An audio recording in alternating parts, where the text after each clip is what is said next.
What's Hogs Vlog, and we've got the questions in. We're talking about naughty boys on the cricket field. Some of the big names may have overstepped the mark in the IPL. Let's take a look at that, as well as Davey Warner. Is he the best batsman the IPL has ever seen? Let's take a look on the other side. Well, the first question, 12th man of MII4. How hard is it for Australia or India to face England in England? When it comes to test matches, England have a slight advantage. They've got the Duke ball that swings more and seams more than the balls that are used in India and Australia. But when it comes to the one day and T20 format, there's no advantage. We use the Kookaburra in all forms everywhere around the world. So England don't have an advantage there. The only slight advantage, they actually know the grounds a little better than the opposition team that they're playing on. But during this World Cup, Australia, India are going to be playing a lot of cricket, so when it comes to the finals, England won't have the advantage over those two. So don't worry about that, the 12th man. Now, Sharan Suresh. Two spinners, three pace combo in the World Cup, good for teams. Now, if your two spinners are better than your pace options, you go with them, you go with your strengths. Spinners can adjust to any conditions. If you're looking at Australia, they have a strong quality pace attack.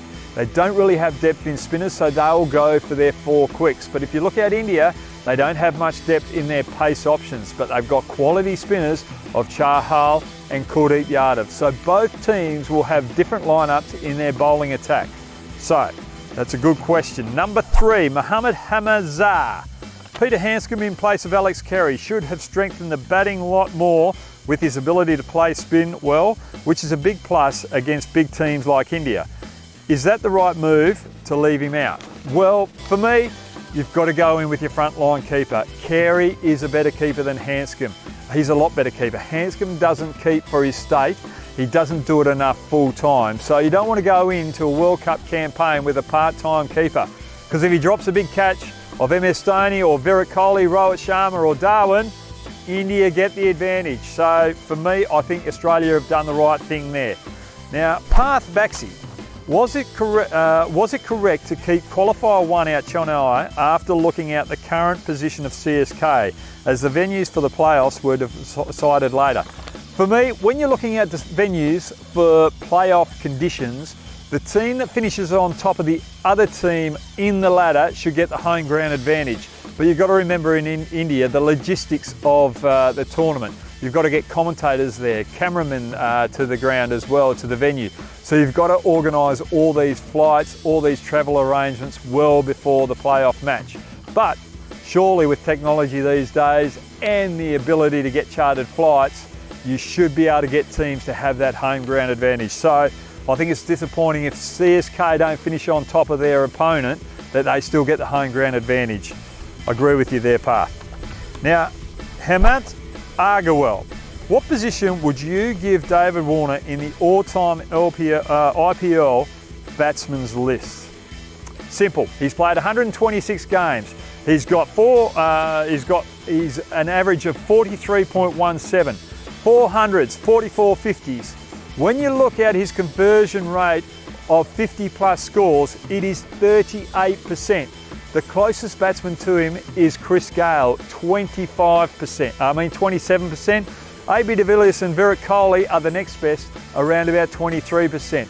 So David Warner, for me, is the best batsman the IPL has ever seen, especially when you're looking at the top 4. But you've got to remember, when you're looking at this, you've got batsmen who are strictly selected for their hitting ability at the end of the match. So if you look at an Andre Russell or an MS Dhoni, well, they're completely different kettles of fish when you're comparing David Warner to those particular batsmen, because they do a different role. But in the top 4, David Warner is definitely the best batsman we've seen.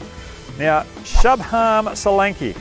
What do you think about role models like Dhoni, Virat Kohli, Rohit Sharma losing their temper on the field and on umpires? Did they get away easily because of their stature? Serious actions could have been taken, I reckon. Look, I don't think it's just the Indian players as well. I think a few foreign players have overstepped the mark as well, gesturing to the umpire that it should have been a wide. a little bit aggressive when things haven't gone their way. So it's just not these three. There's been big names around there from the international scene as well. Now you've got to remember, for me, we've got to stamp it out quickly. We've got to have a lot more respect for the umpires. They're out there to do a job. Remember, we've got the review system. So if you think the umpire's made the wrong decision, you have got one chance to overturn that decision with the review system. But on the flip side, I think umpires have to stand up and be accountable for their actions. They've got to make sure they practice, they've got to make sure they prepare for each game before they go out in the middle and get in the heat of the battle. They've got to understand what the bowler actually does with the ball. Does he swing it both ways, or does he just swing it in? Does he seam the ball? What slower balls has he got? What variations has spinners got? Got to understand how a batsman goes. Look at how a batsman sets up. Is he moving forward of the crease, or is he playing from the crease? They've got to adjust to all these things. So umpires have got to step up, but players have to pull their head in, pull their socks up, and have a lot more respect for the umpire's final decision. So I think there's a bit of leeway for both to improve there. Pull your socks up, players. Well, they're the questions of this week. There were some beautiful questions in there, some brilliant questions, tough questions. Just have a look at my top 5 moments of the week when it comes to Monday next week. Subscribe down here, get on the bell if you like it, like what I'm doing, have a look at other videos, as well as get notifications for the next one that's coming up. Have a good week. Thanks for joining.